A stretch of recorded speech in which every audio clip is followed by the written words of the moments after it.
Welcome back. While you're out and about shopping for the holidays, you may find yourself paying a little extra here and there, not because of inflation, but because of the growing pressure to tip. More Americans say the pressure is growing to add gratuity, even in places that really never asked about it in the past. New at 6, Philip Townsend has more on tipping fatigue. Maybe you've noticed when you dine out, grab a coffee, even in places you don't usually add gratuity, it seems there's more pressure to leave a tip. In September, USA Today and one poll conducted 2 surveys on tipping, revealing that close to half of consumers are tired of it. Half of respondents saying they don't think it's their responsibility to pay employees more. This as digital payments combined with handheld devices like iPads and card swipers are turning up at more establishments, many from businesses that didn't ask for tips in the past.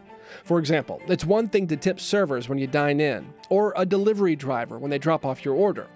But respondents say those payment screens are now putting pressure on you to tip even when you pick up a takeout order.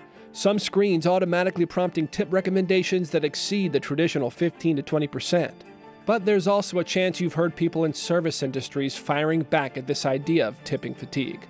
A line often heard, if you can't afford to tip, then you shouldn't be eating out.